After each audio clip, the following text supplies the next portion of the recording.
Hi, this is Reverend Tammy Garrett Williams. I'm with the Above Waters Project. I am the CEO. I am here at the Lakewood Civic Center on behalf of the offenders to talk to the Colorado Commission on Criminal and Juvenile Justice. We're here because there is a voting process going on along with legislators such as senators and the Department of Safety to discuss a matter such as mandatory parole, which we believe is not effective as currently as it is written. So we're actually going to be having input and have given documentation to support that information. And that is what we're doing here today. I'm currently in the state legislature. I represent Central and Northeast Denver. I'm also now a candidate for Denver District 3. And I will have to leave early, so I apologize. Doug Wilson, I'm the State Public Defender and Vice Chair of, or Vice Principal, apparently, of the Commission. Good afternoon. I'm Pete Weir. I'm the District Attorney for the 1st Judicial District, which is Jefferson and Gilpin counties. And I'm one of 2 representatives of the District Attorneys of Colorado. Good afternoon. John Cook, State Senator from the Greeley area, Senate District 13. Rick Ramish, Corrections, and evidently from the vacant seats next to me, one of the most popular members of it. Mandatory parole. Yes. Oh, sorry, community corrections. That was, why wouldn't I think of that? The community corrections, that was a big concern, was what were we going to do? Nothing about community corrections application process would change. What am I missing about community corrections? That they would be eligible for community corrections 12 months before.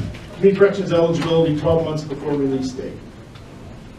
Nothing changes in the application process. That was one of the concerns I think that Pete's group or Pete's committee was talking about or was concerned about was how this whole mechanism would work with the. So the goal, as I understand it, of the parole subcommittee was to bring greater certainty and clarity to that process. Once again, we will be incorporating the recommendation that someone could be placed in community corrections program as a condition of parole 12 months prior to his release date. Now we have this as a condition of parole. Well, I guess the next bullet point addresses what I was about to say. For a person placed in community corrections on inmate status, so we're not there as a condition of parole, participation and successful completion of community corrections shall be considered to determine the length of parole. Because we have individuals right now in community corrections that are on inmate status, and if they're doing well, if they're doing everything community corrections is suggesting, that information will be brought back to the parole board for their consideration that they participated in educational programs, treatment programs, vocational programs. They've worked hard. We believe that they have a strong chance of succeeding, and the parole board, based upon them demonstrating success in these various programs, I would expect at that point would take a lenient approach and be imposing a lower or less lengthy period of parole. Once again, earned time would go away when a person is in community corrections and would go away while they're on parole. Charles. Pete, I appreciate all your hard work as well, and I will tell you you're correct on one thing. My sense of frustration is overwhelming. This committee, this subcommittee, which I was a member of, you're correct, met for over 6 months. Your group, CDAC, was part of that group. So you were represented, CDAC was represented on that subcommittee for the entire time that we met before we came up with these recommendations. At your request, it was tabled because of your Community Corrections Committee, subcommittee. We did that, and Doug met with Community Corrections folks. We went back and we changed our recommendations as a result of that. You came back in and asked that it be tabled again so that CDAC could take another look at it. And you have now done that. And you now come back with a proposed change to our recommendations. And yes, I am extremely frustrated. And you're suggesting that we kick this over again for further study. And my response is, why would we do that? Because what I see is if our subcommittee goes back, I don't care how much time we spend and how much data we see, if we don't agree with CDAC's recommendation, we're going to be at the same logjam we're at today. So what you're suggesting is that if we go back and meet, and we come back and concur with your recommendation, then we've got a pretty good chance of getting this thing through. If we come back with a recommendation we now have on the table, it's not going to have CDAC's recommendation or support, and therefore it's in all likelihood going to fail, which puts us back to the same problem that I've had with many other recommendations in this commission, which is without CDAC approval, it may be dead on arrival.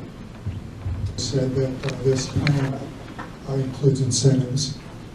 This plan, in fact, does not include any incentives. The research literature says that for someone to make movement towards a positive goal requires intermediate reinforcements. Simply hanging a carrot out 100 yards away is generally, by most human beings, not construed as something that they're going to move to unless they can see some kind of intermediate rewards along the path. So the elimination of good time and earned time actually is going to work contrary to what your eventual goal is.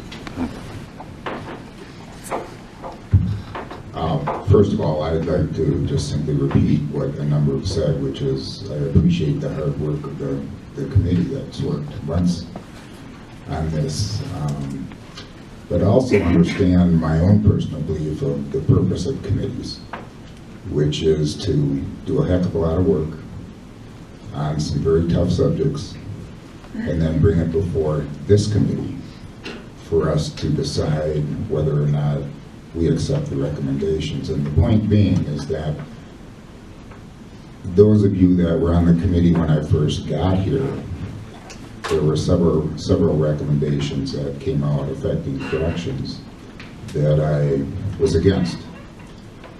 And frankly, I was lucky to get out of here alive. But I'm seeing that same argument now.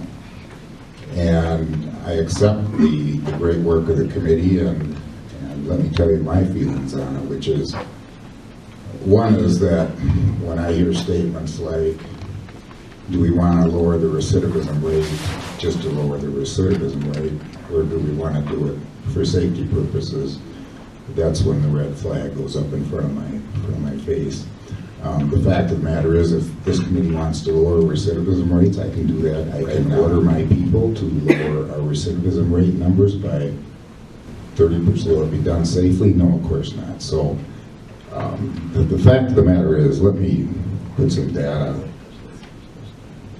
by you that we have for projections for 2016, if it follows the pattern that's going right now. Return to prison for new court commitments, down 5%. Technical parole violations, down 18%. New felony crimes while on parole, down 8%. And those are being done in what we believe is a safe manner.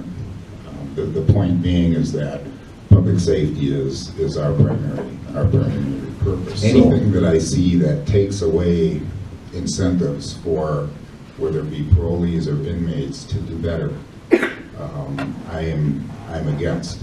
And when we talk about recidivism rate, just so everybody understands on this committee, recidivism, although apparently is carried on the back of the Department of Corrections, every time I read about it, every time I hear about it, the fact of the matter is it's not. It is shared by many. And there are a lot more complex things going on here for parolees other than whether a percentage of recidivism is attached to the Department of Corrections. And for right now, that's all I'll say about that, except for the fact that there's a much larger back than DLC for recidivism rates in this state. The other is a decision that I guess we make to present before the legislature.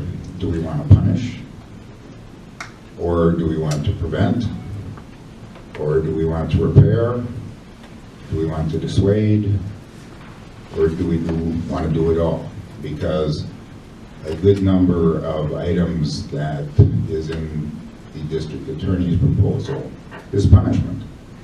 And if that's what the state wants to do, then that's what the Department of Corrections. But remember, if you take away any incentives to improve, you're going to get what you get. And the other thing, when I've heard several times now that we're giving the Department of Corrections or the parole. There's a couple of different questions. First of all, is there any member of the commission that meets to or wants to offer any discussion about any of the other material that was presented besides the district attorney's material? Okay, hearing none for that. So it's our view, I believe, that these two proposals were tabled for 90 days until this meeting. We have met that obligation. So now I'm going to ask, what is the commission's will with these proposals? We need to have a motion to take action or to do something with them.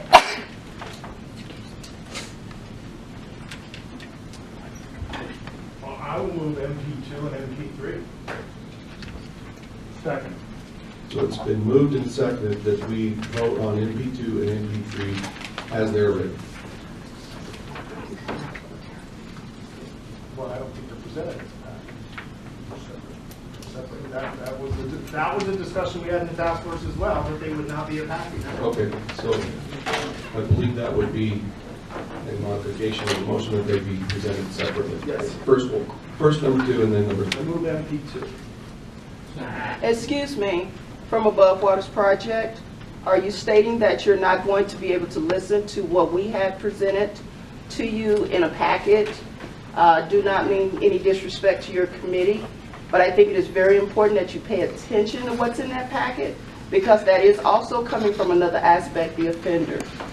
And so you're going to go ahead and vote, but you did not have an opportunity to even possibly look at it? It's just a question. The information that you presented was presented to us early and emailed to every commission member prior to this meeting. So they did have the opportunity to review it. Okay, and I hope that weighs a factor on your decision to vote. Hi everyone, this is Reverend Tammy Garrett Williams with the Above Waters Project, and I actually have my vice chair here, Miss Amy Kapoma. And we have just left the Colorado Commission on Criminal and Juvenile Justice, and guess what?